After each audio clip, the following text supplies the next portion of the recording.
A Copa do Mundo já está entre nós, eu não sei vocês, mas eu tô super empolgado assistindo vários jogos, 1h da manhã assistindo Áustria e Jordânia e curtindo, mas e se as seleções boicotassem a Copa? Então, bora pra polêmica. Não é segredo pra ninguém que essa Copa no ano de 2026 tá cheia de polêmicas aí. A Copa tá rolando em 3 países, né? No México, que vem sendo um excelente anfitrião, como já foi outras vezes e como era esperado. No Canadá, que tá sendo um anfitrião tanto quanto perdido. E nos Estados Unidos, que está sendo, para variar, Estados Unidos. Então, entre as muitas polêmicas rolando aí nessa Copa nos Estados Unidos, a gente tem algumas que vale a pena citar aqui o caso, só para a gente começar esse vídeo e começar a entender onde a gente vai chegar, certo? Eu começaria citando um pouco esse imbróglio todo com o Irã. Então, devido a esses conflitos entre os Estados Unidos e o Irã, a seleção iraniana vem enfrentando enormes dificuldades para conseguir vistos, o que forçou a equipe a mudar o seu quartel-general de treinos, né, o seu centro de treinamento durante a Copa para o México. E além do mais, eles não podem pernoitar nos Estados Unidos, então quando o jogo acaba, eles são obrigados a pegar um avião e voltar para o México no dia do próprio jogo.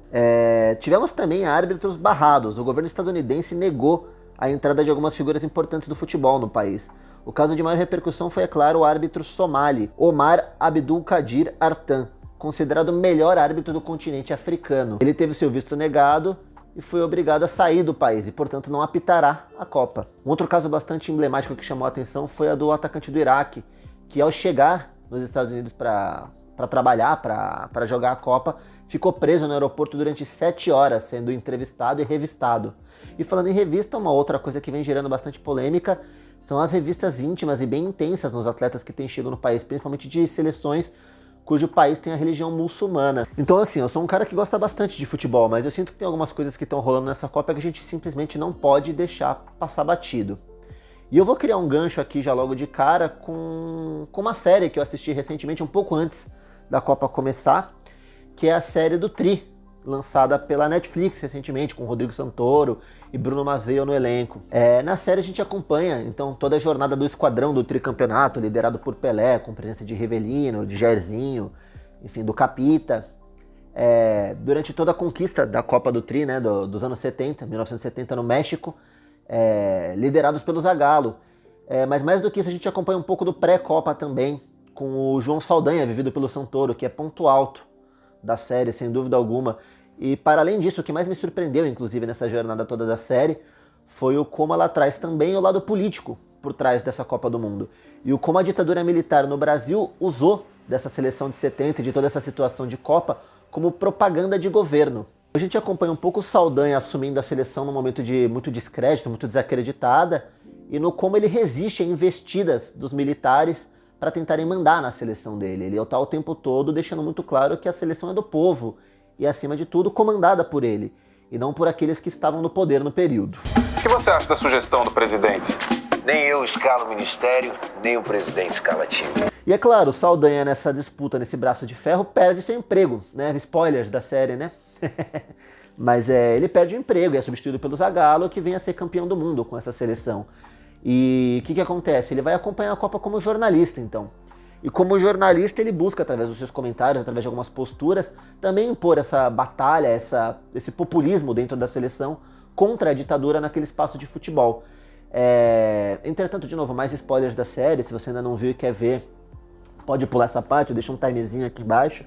Mas, entretanto, após a família dele começar a ser perseguida e ameaçada, ele mesmo abandona um pouco essa cruzada toda contra a ditadura. E assim, não é uma coisa que, é claro, que deixa de estar presente na essência da pessoa, João Saldanha, e do personagem, portanto, mas é uma batalha que simbolicamente ele perde ali, mas que ganha novos significados a partir da conquista do tricampeonato do Brasil, certo? Se não se perguntar, tudo bem, você está falando dessa série do Tri, mas o que isso tem a ver com a Copa de 2026?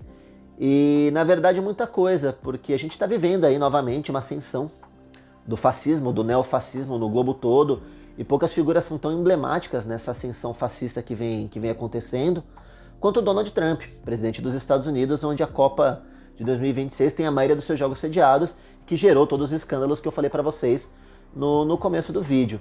Então acho que quis criar esse link para a gente bater um papo um pouco sobre como Copa e política se conversam sim.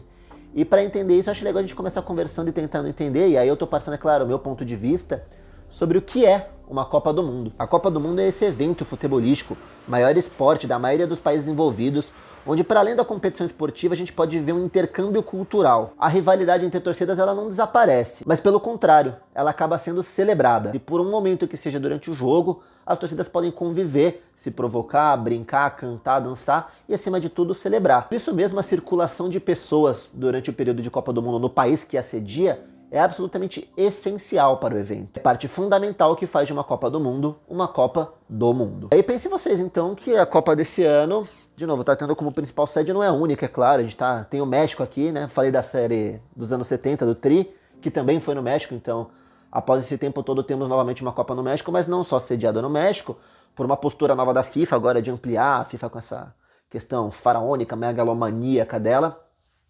ampliar as sedes da Copa do Mundo. A primeira vez que isso rolou, se não me engano, foi em 2002, né, com Coreia e Japão. Mas a tendência é que isso vire uma tendência.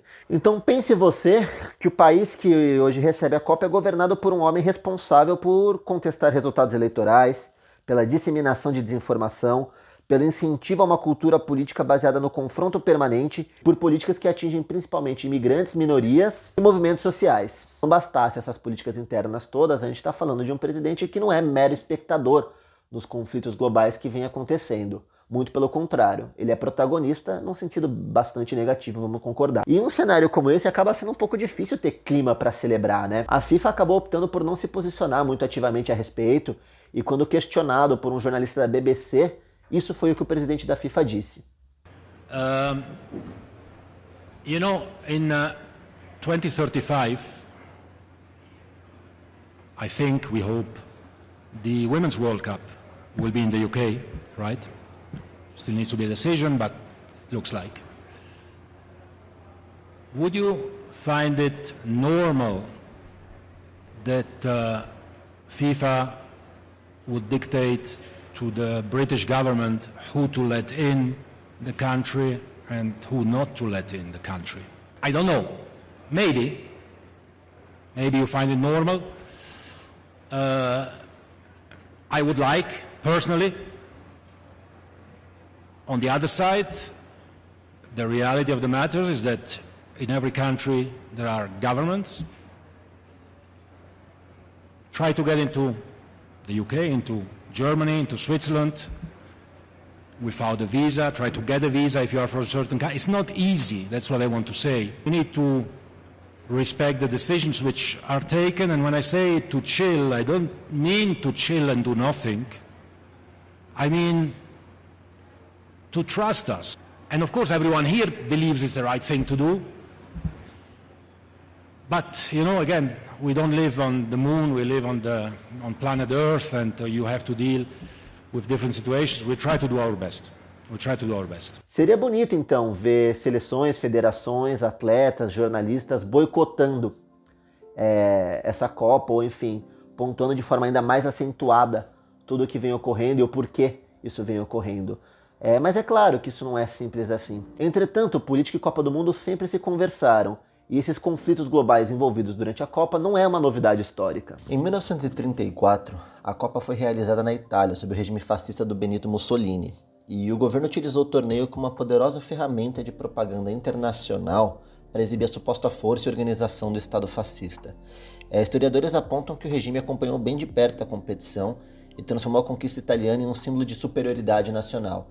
E sobre isso ainda existe uma curiosidade interessante, que é, além do mito que pode ser real ou não temos embasamento suficiente para isso, de que Mussolini mandava sósias para todos os estádios durante a Copa, para que todo mundo achasse que ele estava presente em todos os jogos. 4 anos depois, em 1938, a política volta a entrar em campo. Meses antes do Mundial da França, a Alemanha nazista anexa a Áustria no episódio conhecido como Anschluss. A seleção austríaca, uma das mais fortes da Europa na época, foi dissolvida e parte dos seus jogadores foi incorporada então à equipe alemã. O desaparecimento da Áustria do torneio tornou-se um dos exemplos mais evidentes da expansão territorial nazista, impactando diretamente o futebol. Em 1958, as tensões no mundo árabe e na Palestina histórica também chegaram às eliminatórias da Copa. Após a criação do Estado de Israel em 1948 e as guerras que se seguiram, diversos países árabes recusavam-se a enfrentar os israelenses. Como consequência, Israel avançou nas eliminatórias sem disputar algumas partidas que eram previstas. A situação gerou bastante controvérsia na época e foi o suficiente para que a FIFA exigisse uma repescagem contra o país de Gales.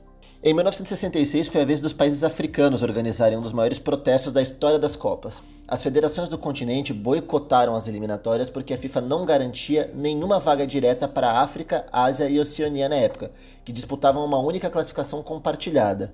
O movimento também acontecia em meio a uma indignação internacional contra a África do Sul, excluída das competições por causa do regime do apartheid. O boicote expôs o desequilíbrio de poder dentro do futebol mundial e pressionou bastante a FIFA por mudanças futuras que viriam. Em 1970, como a gente já conversou, a seleção brasileira conquista um dos títulos mais celebrados da história do esporte. Mas ao mesmo tempo a vitória foi amplamente utilizada pela ditadura militar brasileira em campanhas de propaganda. O regime buscava principalmente associar o sucesso da equipe à ideia de um país unido e próspero, especialmente durante o que a gente chama de os anos de chumbo, um período marcado muito por censura, perseguições políticas, torturas e repressão aos opositores. 4 anos depois, na Copa de 1974, a União Soviética se recusa a disputar uma partida decisiva contra o Chile em Santiago. O motivo?